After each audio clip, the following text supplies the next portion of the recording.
Long before modern armies marched in uniform ranks and treaties defined the limits of war, there rose an empire in Mesopotamia that taught the ancient world the true meaning of fear. The Assyrian Empire, a civilization built on conquest, terror, and absolute dominance.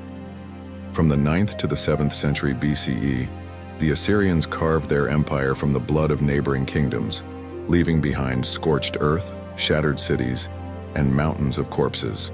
Their kings didn't just wage war, they turned brutality into a tool of policy, a ritual, and an art form. War for the Assyrians was not a contest of armies. It was a spectacle of psychological devastation, and their cruelty became infamous across the ancient world. What we now call war crimes, they considered essential tactics of imperial rule.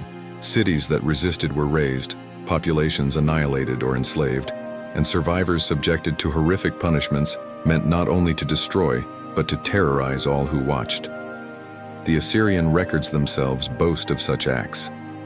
Their kings, such as Ashur-nasirpal II, Tiglath-Pileser III, Sennacherib, and Ashurbanipal, commissioned detailed reliefs and inscriptions that proudly described acts so sadistic they would shock even the bloodiest tyrants of later history. Ashur-nasirpal II, ruling in the 9th century BCE, was one of the first to institutionalize state terror. After conquering the city of Tela, he bragged, "I built a pillar in front of its gate, and I flayed all the chief men, and I covered the pillar with their skins. Some I walled up within the pillar, some I impaled upon the pillar on stakes." This was not hyperbole. These were official royal annals carved in stone, preserved in the great palace of Kalhu, Nimrud, so that every diplomat, subject, or rebel would understand what awaited those who defied the king. The flaying of humans, stripping the skin from living or dead victims, was a common punishment, and the skins were often nailed to city walls as a grotesque warning. The Assyrians did not spare children, women, or the elderly. Entire cities were depopulated, with thousands taken as slaves to be relocated or used for labor in Assyria's monumental construction projects. They practiced what we would now call ethnic cleansing, forcibly relocating tens of thousands of people to fracture ethnic identity and suppress rebellion. In the case of Babylon, after Sennacherib's army defeated the city's rebellion in 689 BCE, he ordered it completely destroyed, temples razed, statues of gods shattered, the population massacred or deported. He boasted, "I made its destruction more complete than that by a flood." That was not merely metaphorical. The Euphrates was redirected to wash away what remained of the city. Babylon, once a jewel of Mesopotamia, was left as mud and ruin. Perhaps one of the most horrifying patterns of Assyrian warfare was the ritualistic execution of captured kings and nobles. Rather than offering honorable death or ransom, the Assyrians often dragged defeated rulers in chains back to Nineveh, stripped them, humiliated them, and killed them in front of jeering crowds. One infamous case is the Elamite king Tumen. After his capture by Ashurbanipal, Tumen was decapitated, and his severed head was paraded through Assyria. Reliefs depict the grisly scene, the head of Tumen dangling from a chariot, and later being used as a centerpiece at a banquet. In another relief, the defeated Arab queen Te'elhunu is shown chained, her children taken, her people enslaved. Impalement, a particularly agonizing form of execution, was widely used. Victims, often soldiers, captured nobles, or rebellious citizens, were impaled alive on sharpened stakes, left to writhe and die in agony.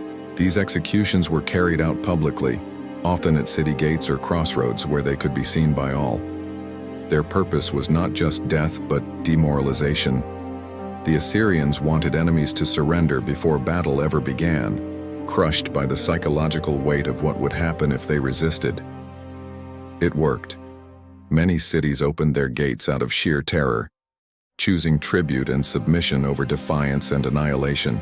The Assyrian war machine was also unique in how it systematically used terror as propaganda. Their palaces were lined with detailed bas-reliefs showing battles, beheadings, flayings, and sieges in graphic detail. Centuries before the idea of the war crime even existed, these images weren't hidden.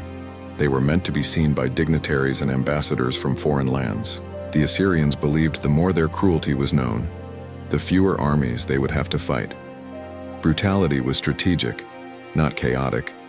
They weaponized reputation. Assyrian campaigns also destroyed cultural memory.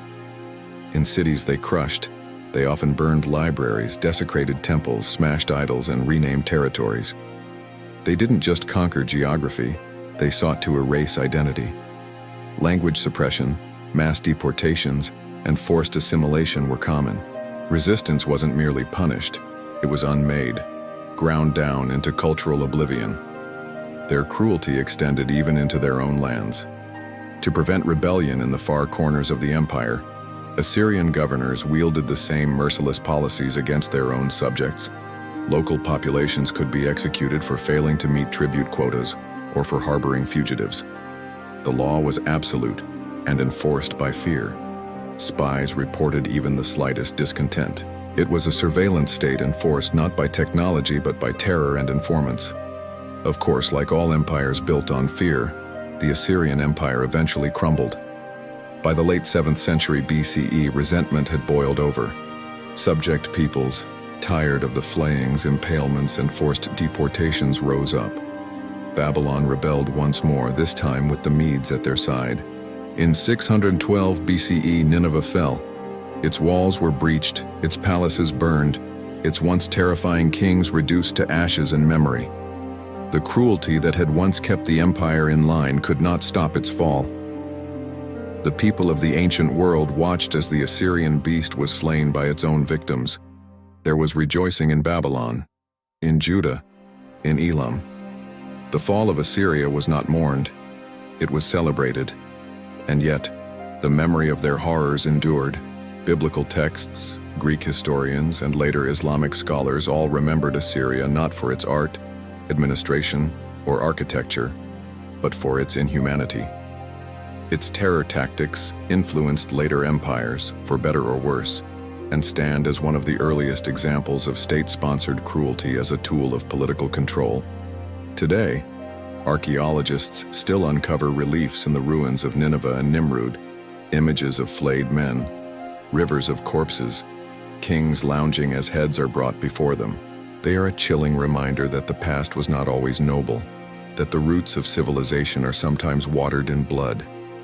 What the Assyrians committed would today qualify as crimes against humanity. Mass executions, ethnic cleansing, torture, destruction of cultural heritage, and systematic enslavement. They were not random acts of cruelty, but cold, calculated policies. And though time has passed and borders have shifted, the memory of the Assyrian war machine remains carved in stone. In the silent, horrifying testimonies of those who lived under the shadow of the most brutal empire the ancient world ever knew.